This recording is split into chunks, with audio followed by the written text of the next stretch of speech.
Welcome, everyone. Good afternoon, and thank you for joining us at the Be Well Texas Systems and Sustainability Echo. My name is Andrea Roche. I'll be facilitating our conversation today. I just have a bit of housekeeping before we get started. As you just saw, these sessions are being recorded and are made available after the session on the Be Well Texas YouTube page. We'll try to drop a link for that in the chat in just a few moments. I also want you to know if it's helpful for you in joining these sessions. They are enabled for live closed captioning. If you want to view the closed captioning, just go to the bottom right of your Zoom window in that More menu and select the option to enable closed captions. If you're having any difficulty selecting that feature or navigating to that feature, just directly chat Carly with Echo IT and she'll help you out. As always, please do stay muted unless you're speaking, but we do encourage everyone to speak, especially during the discussion portion in the latter half of our session. If you're new to Zoom, welcome. Where have you been? We are so glad to have you here. But if you are unfamiliar with the Zoom controls, just navigate to that microphone icon in the lower left corner of your screen window. And if you're on the phone, it's *6 to mute and unmute. There's just a little bit of a lag. There are a lot of us here, so please do keep your comments brief to allow space for others to speak as well. And know that you can use the chat feature to share your feedback, raise questions, share your experiences, anything like that. Just know that whether you're unmuting and speaking up in the session itself or sharing information over in the chat, please do not disclose any protected health information in either space. That includes sharing names, exact dates, relationships, or medical information in some way that another person could identify the person you're speaking about. There are a lot of us here and the number keeps ticking up, which is terrific. Please do help us with attendance though. Enter your name, your affiliation, and your email into the chat function. And if you're a Be Well Texas provider, make sure that you do that. It's especially important for you. And if you've joined by phone, just email your phone number to the Be Well Texas team at bewelltx@uthcsa.edu. We'll throw that email over into the chat too. Towards the end of the session, we'll send out a link to a post-session evaluation survey. Fill it in, give us some feedback about this series, and also be entered into a drawing for a $30 Walmart gift card.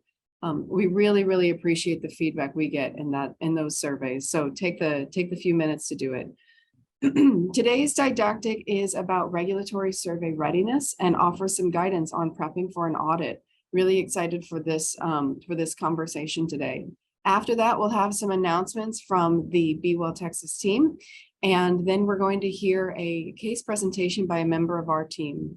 And following that, we'll open up the room for discussion with all of you.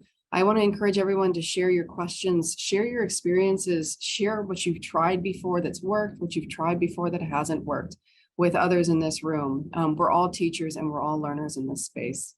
So with that, we're going to do some introductions. I will start with you, Matt. Hi, everybody. I'm Matt Rosa. Backgrounds in clinical social work, agency administration, governmental planning. I work now as a full-time consultant, mostly in the space of process quality improvement, implementation of best practice, and the NITEX model of improvement. So good to be with you. Thank you. Thanks, Matt. Kathy. Hello, everyone. I'm Kathy Hudgens. My background is I'm an LPC LMFT. And I have about 2 decades worth of experience in integrated care, program development, curriculum, and public health policy and substance use treatment, disorder treatment. Thank you. B. Hello, everyone. Thank you for joining us. My name is B, or Bidiseva Coutois, and I am part of the UT Health Be Well Texas team. I am one of the, well, I should say I am not one. I am the director of the substance use treatment care services here with Be Well. And I've been in the field of SUD treatment services for about 30 years now. Thank you. Thank you, B. Grateful to have your experience on these calls. And Leslie. Thanks, everybody. I'm Leslie Manson. I'm a licensed clinical psychologist. I've been in integrated care assessment, implementation, auditing, quality improvement, training, and education for about the 20 years time as well. And I've worked in everything from primary care to specialty and substance use service areas related to that. So thank you. Thanks for joining us. And Andrea.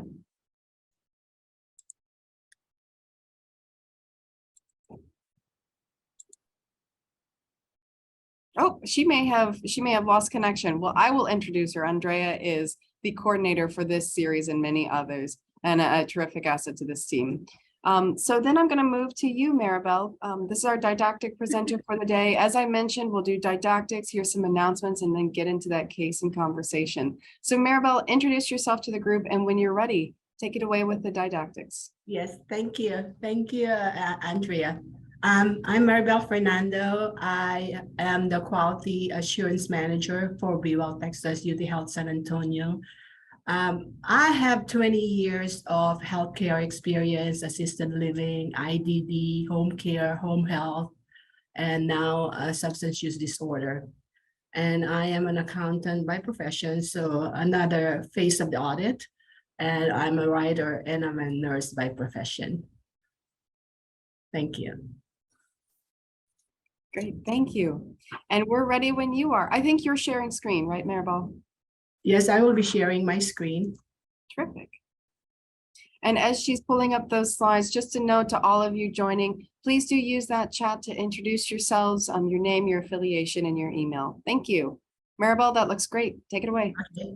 I can. Can you hear me okay? And can you see my screen? Yep, all good.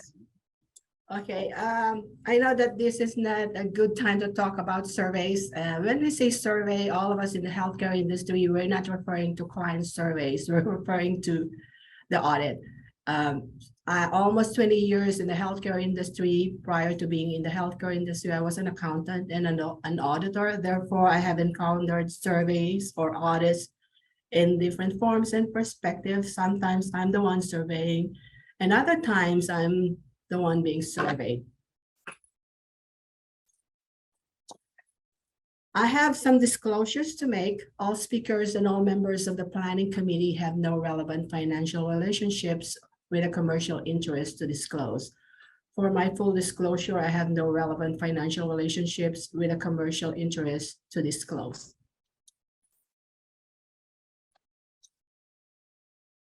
So the takeaway from this presentation, I know I only have 20 minutes, but I will make full use of my time, is for you or for everyone. I know everybody, most of us have been surveyed, to explain what constitutes a successful survey. Do you say that you had a successful survey because you scored 100%? So identify the areas of focus when preparing for an audit. It's so hard to prepare for an audit, but if you know how to focus, what's your focus, how will you prepare for an audit, I think that will be a big help. And also describe why it's important to always be survey ready. Another thing is to illustrate how to handle all phases of the survey process.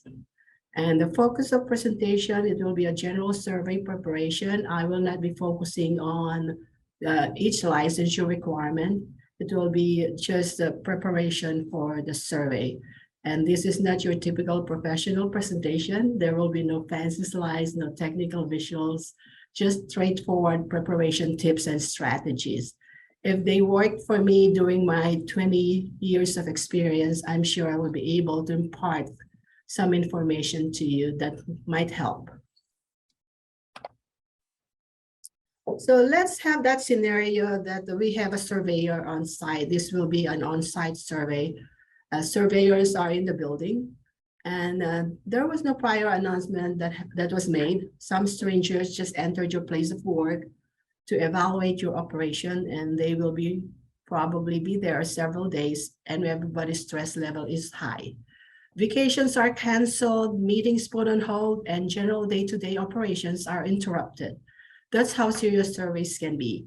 It is a harrowing time that hopefully very seldom happens, but you can avoid some of the sweat and sleepless nights if you know what you are preparing for and how to prepare for it. I've had at least 100 surveys in my lifetime, present and past lifetime, in assisted living, personal assistance service, or home care, home health, IDD, individual with disability, developmental disability, and now SUD, I still feel the same way every time we are being surveyed. I started with BWell, Texas in September of 2021, and so turning 2 years with BWell, Texas. At that time, they were still forming the departments and there was no QA department. So I started the department, the first thing that I did was to create the quality monitoring policy and procedure. After 4 months, that was September, in January, we were audited. Yes, we were audited. And at that time, I was even on leave. It's a medical leave because my husband was in surgery. So while my husband was in the operating room, I was meeting with my team and we were putting together all the requirements on the document request list. And yes, we scored 100% on those 2 surveys. So surveys may be announced or scheduled or unannounced. The types of surveys will be the desk review, or we call this office audit, the on-site audit. And the reasons why we will be surveyed is probably license or accreditation application, license or accreditation renewal. It might be a routine survey and sometimes complaints. It might be a self-reported complaint or somebody reported us.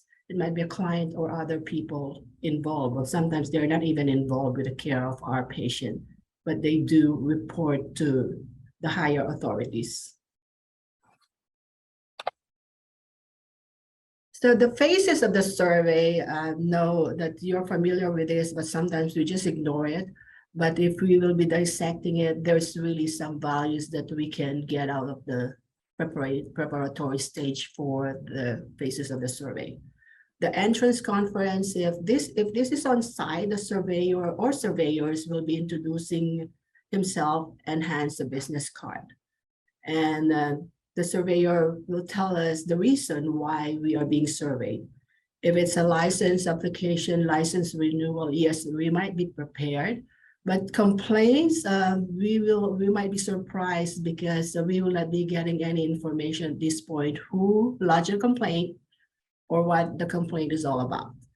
And then after that, still on the entrance conference, the surveyor will be requesting a client census list. The reason why the surveyor will be requesting that list is so the surveyor can choose a sample of client records to be audited. And then the surveyor or surveyors also be providing us with a document request list. And of course, make sure that you complete the list, the requirements, without volunteering additional information that were not asked.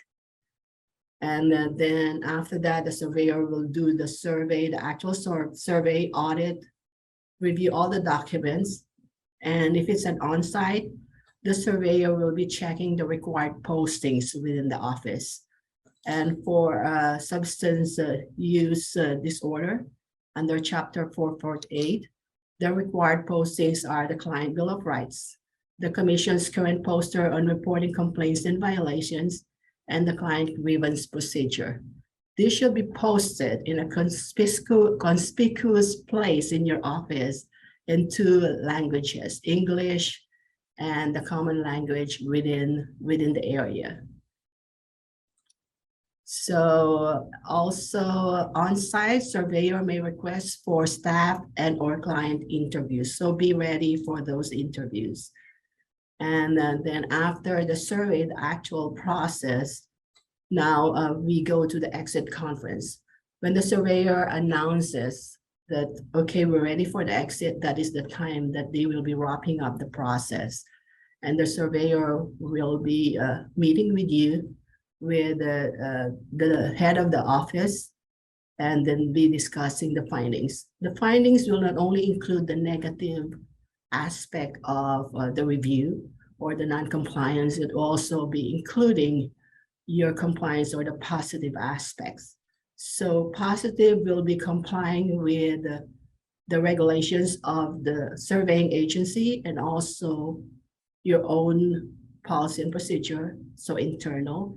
So make sure that you are aware of what they will be asking during the entrance conference, because that will be the course of the survey. And then later on, an official letter will be sent to you by the surveyor containing the results of the survey. And normally it's within 10 business days. 10 business days for them, not counting Saturday and Sunday.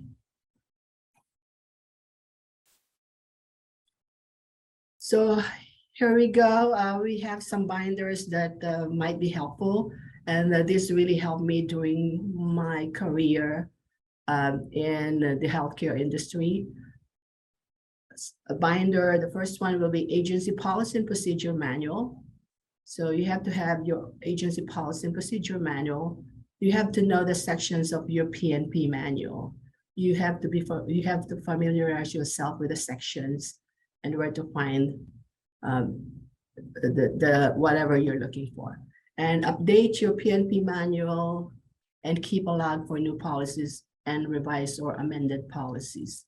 So I always make sure that I have that log to make sure that I know which policies were revised or amended, because sometimes you have a lot of versions and you cannot even keep track of those versions. So keeping a log of policy changes will be a good reference for you. Then another binder that you might want to prepare: incident, accident, infection, and complaint logs. So incident and accident, you can combine them. Infection log or infection binder should be separate because this is confidential. It's a confidential binder. And complaint logs. The key is to maintain the logs and keep all documentation consistent and organized. And also very important, you need to include resolution or documentation of any interventions. Everything should be documented. If it's not written, it did not happen. So document, document, document. And then another binder that you want to keep, or you might want to keep, is the QAPI program binder. If you don't have a QAPI program, I recommend that you should have one. This is under the TAC regulation, TAC 448.504. And QAPI binder, of course, the meetings of the QAPI committee, agenda minutes, attendance. The binder can also include the patient chart review findings, client satisfaction surveys, action plan worksheet. An additional binder, I know that it's not on this slide, your emergency preparedness and planning implementation manual. So just be diligent in keeping track and updating all these binders, and this is a good preparation for you.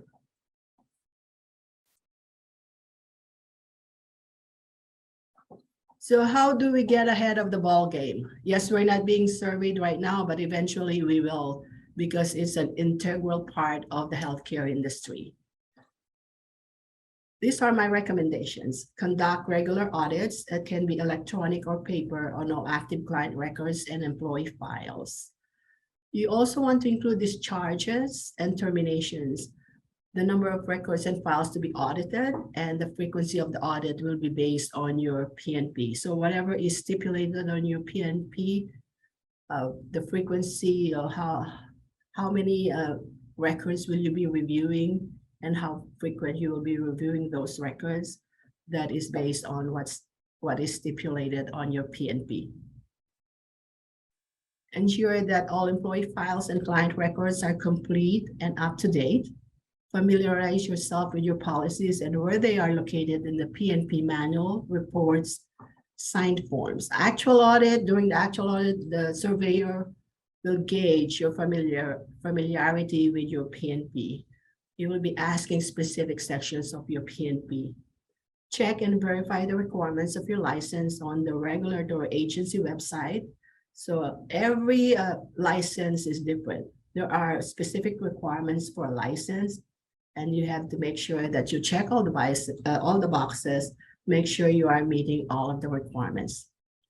And you should know where to find your reports, binders, logs, and documents that will be requested by the surveyor.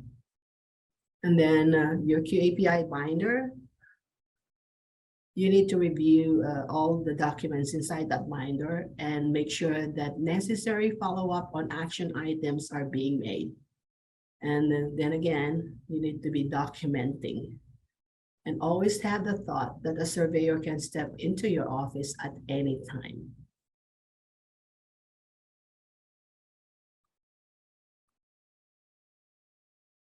So this is my personal recommendation. This is actually personal for me because this is how I prepare for my survey. So it's already in the blood. I mean, I already know that I will be surveyed anytime. It might be sooner or later.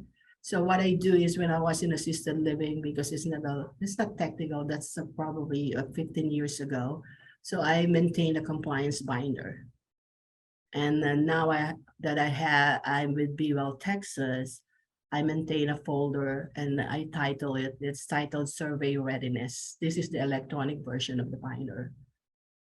You can create a binder per fiscal year or per calendar year and also per license. The surveyor conducts a look back period of previous years. So you might want to maintain some specific year binders. And the binder may include the current license, the staffing pattern, after-hour contacts, call tree for EPPI, whatever you think will be asked during the survey. This is your binder, aside from the other binders that you're maintaining. I know it's a lot of preparation, but this will really ensure a good survey for you. So now we go to the additional preparations for on-site surveys. We need to take care of our surveyor. We need to provide a clean, orderly, and sanitary work area for the surveyor. There shall be one or more exit routes that permit prompt evacuation of the premises, a work area that does not expose the surveyor to smoke, gases, or fumes that cause harm or discomfort to his health or physical well-being. Of course, a restroom with working facilities within or on the premises that can provide privacy and security. You also want to provide access to a lavatory with hot and cold running water. Hand soap or similar cleansing agents must be available. Individual hand towels or sections or air blowers must be provided as well. The work area must contain an empty table or desk with a chair for the surveyor to work and to conduct the survey. And the work area must not expose the surveyor to extreme temperature nor noise. I know, and it has been a practice that we are not offering any food or drink to the surveyor. So just be aware of that. And after the audit, this is number 8. After the audit, when the surveyor hands you a survey card or sends it to you by mail, please complete and send it back. So what is the best way to prepare for a survey? For me, the best way to prepare for a survey is to never stop preparing for a survey. You have to always expect a surveyor entering your door or receiving an email announcing that you are being surveyed.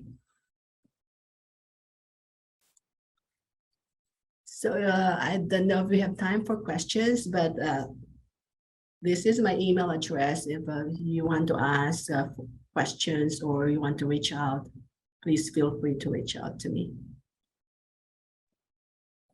Maribel, thank you so much. You can leave that slide up for just or we can throw your email over into the chat as well. You can stop the screen share. I will echo what Maribel mentioned to all of you. Any questions from the community?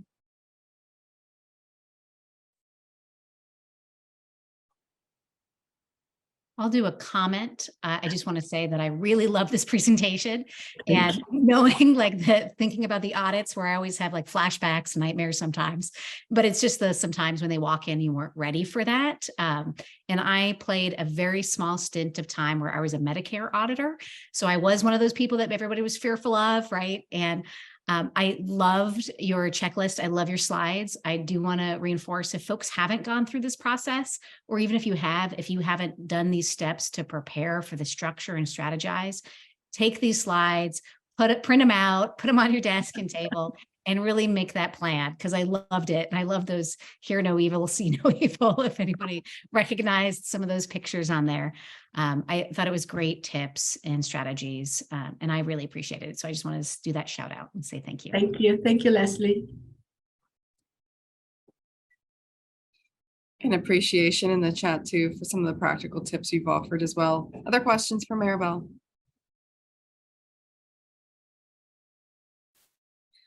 I may have missed this, Maribel, but did COVID impact the auditing process in terms of frequency or kind of, I don't know, maybe like certain latitudes that were being allowed with audits? And maybe a two-parter, if it did, you know, with the public health emergency ending, should folks anticipate any kind of a change in the auditing process? Yes, it did, Andrea. In fact, the surveyors were not doing on-site audit during the COVID. It's more off-site or office audit. So we just had to submit the documents. There will be it's still the same process. There will be an entrance conference and then the actual audit and then the exit. But we are submitting the documents for their review. And will that change back to primarily in person, or is it kind of uncertain? I'm not sure. So then let's wait and see. I'll be happy to welcome them. So. Got it. With climate controlled settings, true, right? That's right. Yeah, that's right. Well, thank you. If questions do pop up for Maribel, she graciously offered her email, but you can also use the chat during this session to raise any questions that you might have. Please do that. Let's go now to some announcements from the Be Well Texas program. Carly, if you could share those slides. Thank you. So Be Well Texas is a welcoming environment with caring professionals ready to help people start or continue their journey to recovery. It's committed to expanding equitable access to compassionate, evidence-based treatment and care for substance use disorder all throughout Texas. Next slide. We are just a few days away from this. We really do hope you'll join us for the 5th annual Texas Substance Use Symposium, Texas. That's next Monday and Tuesday at the Henry B. Gonzalez Convention Center here in San Antonio.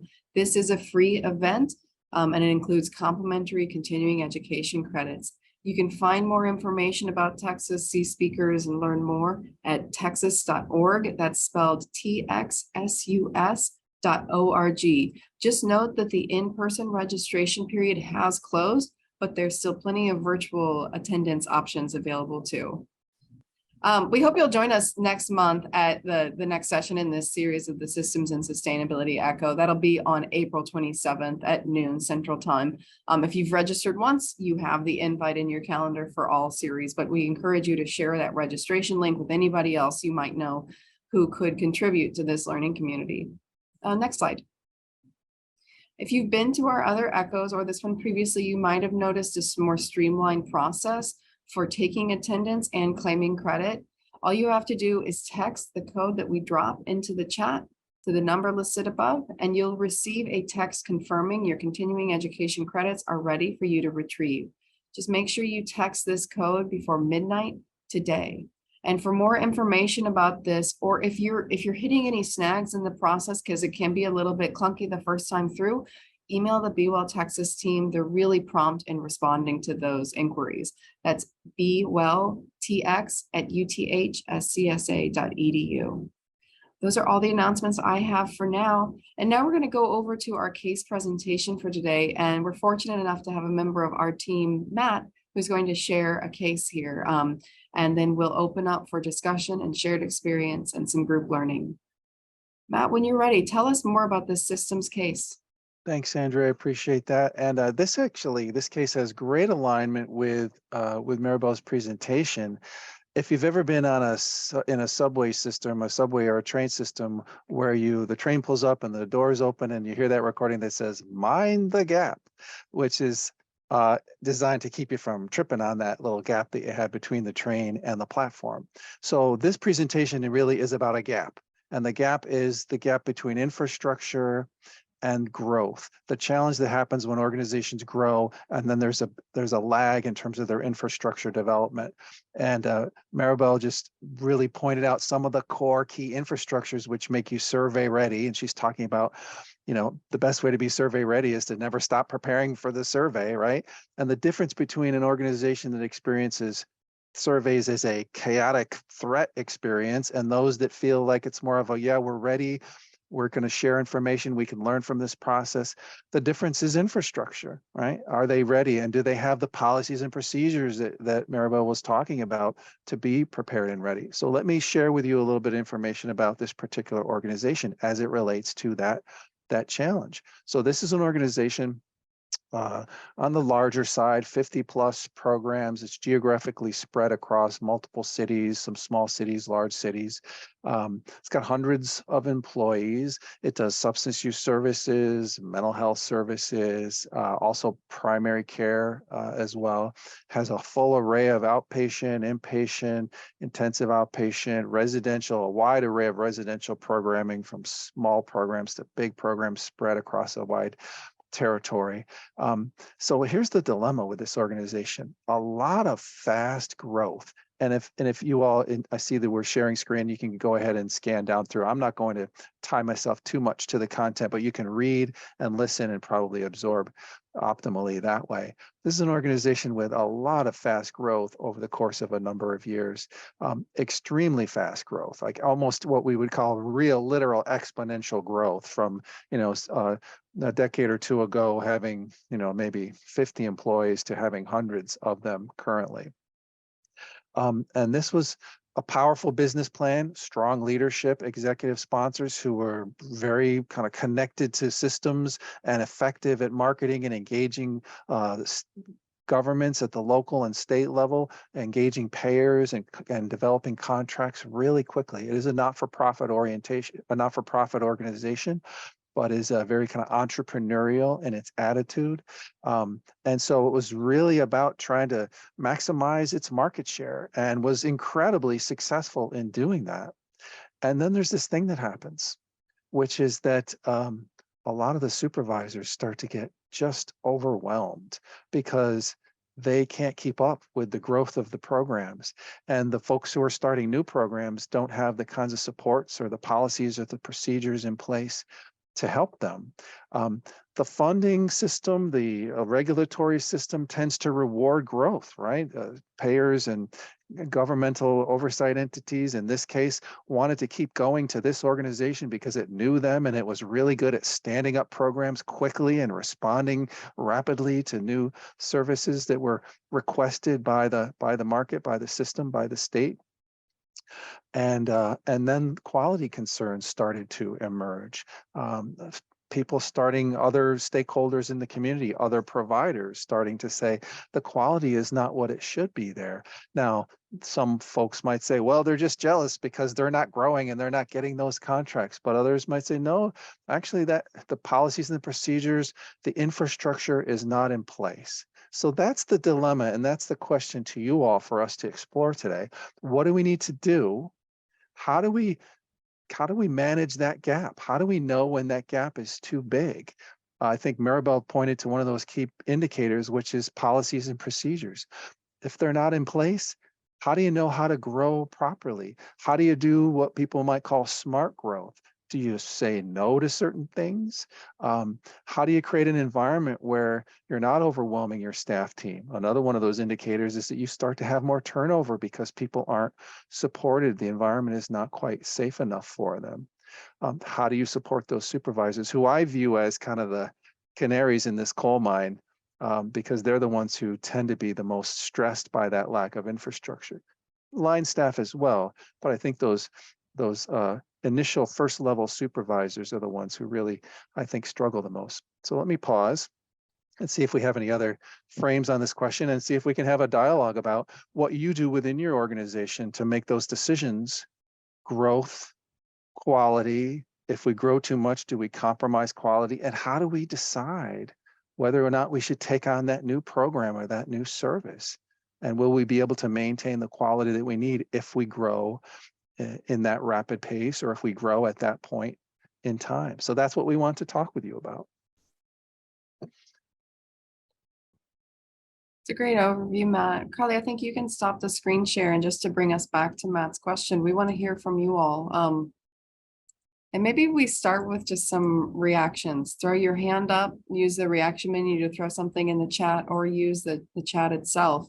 Use the reaction menu to throw something on your screen. Has anybody experienced those challenges where your growth seems to outpace your ability to deliver quality care or plan for sustainability or establish a strong infrastructure? Who's experienced that?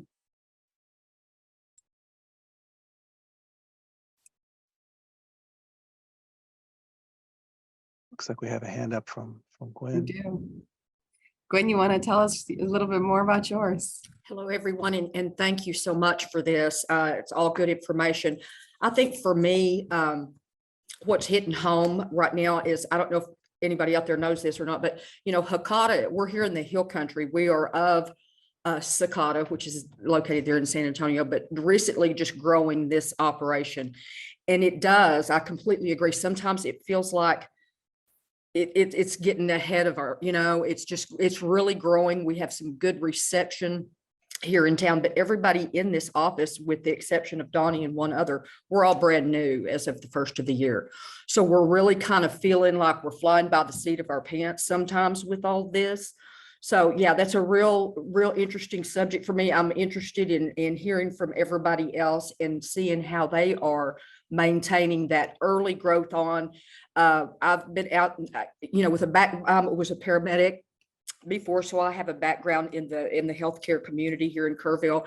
And when people, oh, I heard you went to work for, well, tell us all about Hecata. And then it's like nobody knew about us. And so now that we're out there, and we've got a program director that's new too. He's great. He's going to be great. But it's getting it out there while we're trying to learn what we're doing. So I'm just really interested in everybody else's suggestions and whatever, and how we can kind of maintain and not feel like we're burning at both ends here. Yeah, thanks for that. Another frame on this question that I might offer is, what does smart growth look like for you? I think with this case, the question for this agency, this organization is, what is smart growth? Is smart growth taking every chance, every opportunity to grow? Anytime anybody puts anything in front of you, just grow, grow, grow? Is smart growth being very, very cautious about adding any additional services until your infrastructure is in tip-top shape? Or is it somewhere in the middle? What are your opinions about how to make those decisions?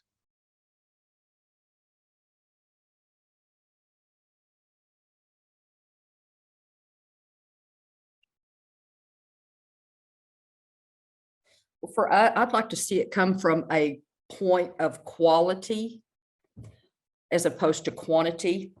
I would like to be really, really good at what we're doing and provide the best service that we can to the people that we're trying to reach in the community, instead of trying to just get out there and do everything all at once and not doing anything completely or with quality. That's kind of how I feel about it.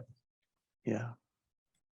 Yeah. Can I ask kind of question for you, Gwen, but actually kind of for everyone? What do the funders seem to prioritize? Quality or quantity, or do you feel there's a fair attention given to both? I think there's fair attention given to both for our organization. We've got some great leaders, don't get me wrong. I mean, we have got some awesome people, but I think if, with us being here in Kerrville in the Hill Country, as opposed to being there in San Antonio, where most of everything is decided and what's really going on. And with, like I say, a relatively brand new staff here in the Hill Country. So I think we just need to be really careful moving forward that we're learning and going to put our processes in place in the correct way and be able to deliver the service that we all have the same idea. We want to do the best that we can, for our clients and folks. But I think we need to be real thorough, moving forward and not get ahead of ourselves. Matt, I have a question for you. Yeah. So the quality metrics that are tied to the funding, sort of thinking through what Andrea was asking. Yeah. And we just had a presentation on audit. how does that inform smart growth? Yeah, that's a really good question. I think that one of the things that I sometimes think in certain environments, and I think in the environment for this organization, there's a reward for quantity. There's a reward for growth, which is, generates revenue and generates financial stability. The potential penalty related to quality is relatively small. It's not going to get shut down. These programs are not going to be audited and closed. They might get a B instead of an A, or a C plus or a B minus instead of an A, speaking in terms of a grade on a review, but they won't get closed because they're important to the systems, and the provider knows that. And so the reviews, the audits, the surveys don't represent a particular risk that's that substantial. So it doesn't drive quality. But is the provider pushing growth, or is the administration and the leadership of the organization pushing growth? All systems, in this case, all systems pushing growth. The payers, the regulatory oversight entities, and the organization's administration. Those supervisors who I talk to who are getting kind of fried, they're not. They say, please stop, this is too much. But all the other parties are aligned in the desire for growth, because there are unmet needs within the communities where they're serving, and they're trying to expand those services to meet those needs. Yeah, so the incentives, to your point, Kathy, I think the incentives are really on the growth side. So that places a bigger risk for saying, well, the infrastructure will just have to catch up when it can. We have to open these new services and meet the needs of the community. So that's kind of the orientation. Yeah. And I always think that in healthcare, what we are is responsive no matter what. Oh, Carrie, you had your hand up. I'm going to shut down. Carrie, you go. I guess in what I've heard in the last little bit, I'm blessed where I work. It's kind of balanced, but we do hear sometimes, that, because we're grant funded a lot in what we do. And so I know, I hope I get this right. The numbers, I'm not good at verbiage. The quantity sometimes is, okay, if we're not adhering to this, then we could lose that funding. But in what you said, Matthew, about in the quality side doesn't mean we'll be shut down. But I guess in my heart, for me as an individual and someone in recovery, I pray quality is above all else, because I want to be able to give to my peers and be that person and help their quality of life. And maybe I'm off base, because some of what you do, you are talking about, we personally don't do, our supervisors do, when it comes to some of the audits where I'm at, so maybe I'm not getting that side of it, but I would think that quality is just as important as the quantity of who we serve. And maybe I missed something. No, that's a great comment. And I think if we went to this organization and said, how dedicated to quality are you? I think they would say, we are very dedicated to quality. And they do make some strong efforts to make sure that their services are of high quality. And then the kind of sneaking challenge that raises up is, well, when you have to make a choice between getting this thing started and ensuring that we get up to that A-level quality, we're okay with a B, because we don't have the resources to start these 3 new programs and get the A-level quality that you're valuing. So then that's that compromise moment that they have. And when you keep growing, keep growing, that's the struggle. Yeah.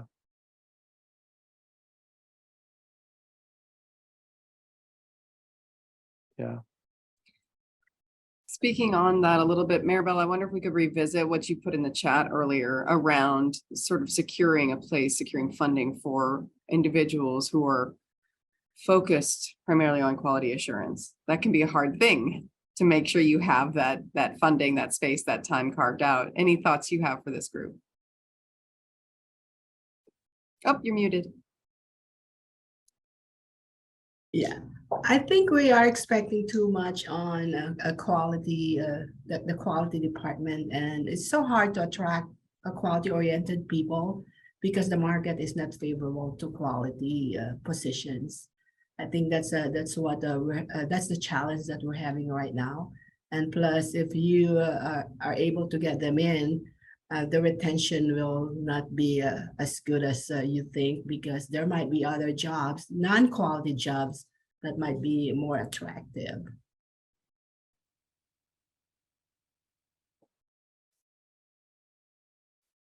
So I guess this is a forgotten industry, quality. Yeah, that's a really good point. And if I think about it in relation to this organization, Maribel, the quality department has not grown in a ratio that would be reflect the growth of the organization. So if Mhm. it was, say, 3 or 4 people in quality at size X, when they're at 2X, they still have 3 or 4 people in quality. So they're getting stretched further and further. Yeah, exactly. Yeah. And that is a personal, for me, that is a personal experience. So it's really hard, even if the organization grows, you still have the same number of people. But you're just lucky if those people, say you have 5 or you have 2, those are really quality oriented people. And the challenge again is being able to retain them, because they might be enticed. And I also had this experience where there was a job offer elsewhere, and it's more than what my staff is receiving, and it's a non-related quality position. So more expectations, and of course the pay should be commensurate. I know from my own experience when I was an agency administrator and I was a clinical director, and I had an executive director who was also at that time, different organization, very growth oriented. And I periodically would say to him, we got to make sure the infrastructure is backing up this growth. And it was actually the only time when we actually had out loud arguments with each other. We got along pretty well, but this was the point where he was saying, knock it off. This has to grow, and do your best, and stop complaining to me about this infrastructure quality stuff. So that's a good example of that point of tension that we see. Yeah. And Matt, what do you mean by infrastructure specifically? Maybe that will help others understand where you're going. So policies and procedures, I think, is a great way to operationalize what we're talking about with Maribel's work. Does the new program, the developing program, have strong policy and procedure? Is it in place? Is it updated regularly? We've all seen, how those things can fall into disarray, or they never actually get formulated thoughtfully on the front end because everything's in such a hurry. And then the program's evolving and growing, and the infrastructure to maintain really thoughtful policy and procedure documentation and review and practice of them.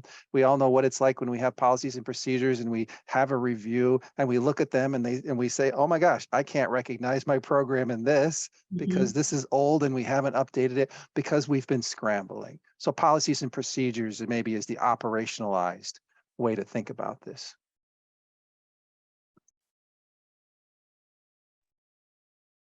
I'm thinking to that experience you shared, Matt, of the director saying, knock it off with this quality stuff. We got to grow. And I'm wondering if others on the call have experienced maybe nothing that overt, but that similar kind of tension. And I'm thinking about strategy.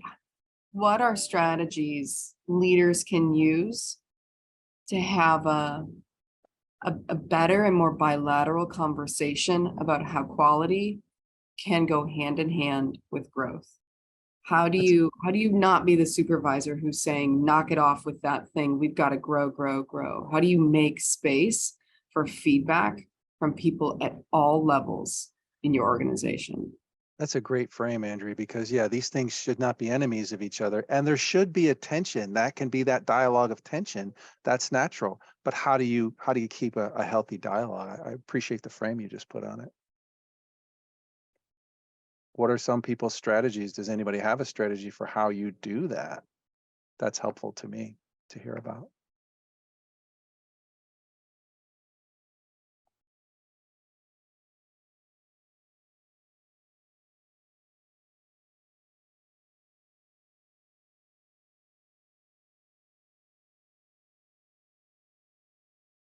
I'll chime in a little bit. I was going to chime in a little bit earlier, and I think some folks have already kind of communicated some of the things I was thinking too. I just wanted to note, in healthcare, we tend to always be so responsive, right? To not only the folks that are right next to us, but our full communities as well. So we're constantly trying to really gauge and understand what's needed and respond to that as far as services and as far as staff needs. But truly, we're always building the plane while flying it often, and trying to do a lot of catch up. And, I don't think there's ever time where anytime I've ever been at any of my offices, whether it be 10 years in or 20 years in, I've ever thought, yeah, we're done, we're good, right? We're set, we're settled, right? There's always something else to do and grow. And everything that I keep hearing, I keep going through that lens of strategic planning. Is the infrastructure pieces, even those pieces related to audits and planning and structure, is recognizing that no matter where we are in our growth, even if we've just opened our doors, it really is important to have time where every month we actually have some held time that we reserve, where we get people together from our organization. If we're small, perhaps it's everyone. If we're large, perhaps it's one person that's a member of each team, including the patients and people we serve in the community, right, being represented and present.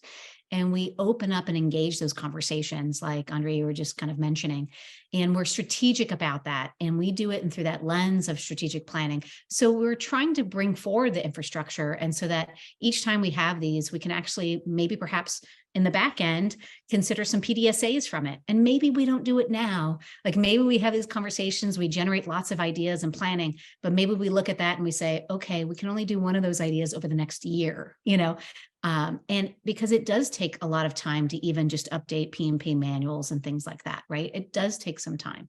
So just to be very, frank about it, or even considering how do we increase our benefits and our strategies for payment for our staff so we can hold them, because working at sometimes now Target or McDonald's, right, is $20 to $25 at times an hour in some of our communities, right? That's more sometimes than we can pay for our folks. And so just being very frank with that is, okay, how do we do this? How do we get on?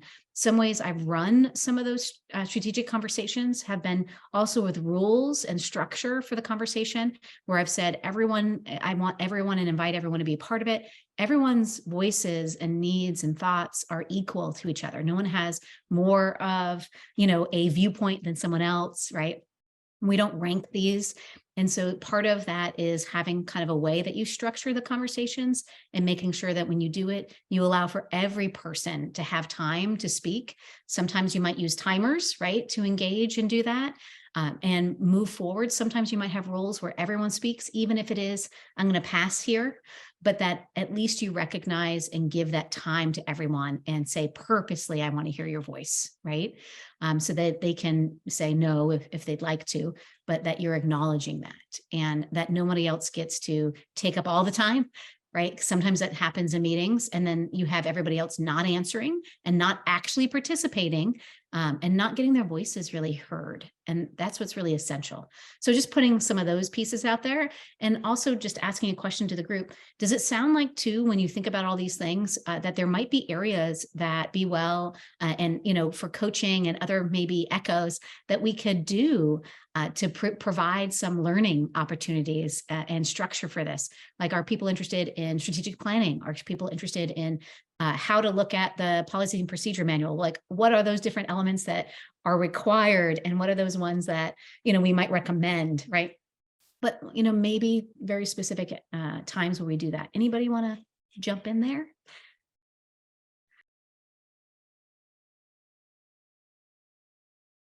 I'll add one to that, Leslie. Also, looking at your current staffing and everyone's role, and streamlining if you are really having workforce issues, making sure that you don't have unnecessary processes, people's time is being used, and billable hours are maximized. I think that kind of review of staffing, I've seen a couple organizations recently just move people around a little bit, let go of some of the paperwork that's outdated, not required. And so actually, you may be able to do with less people and maximize, and maybe even actually look at all of the money you're leaving on the table too.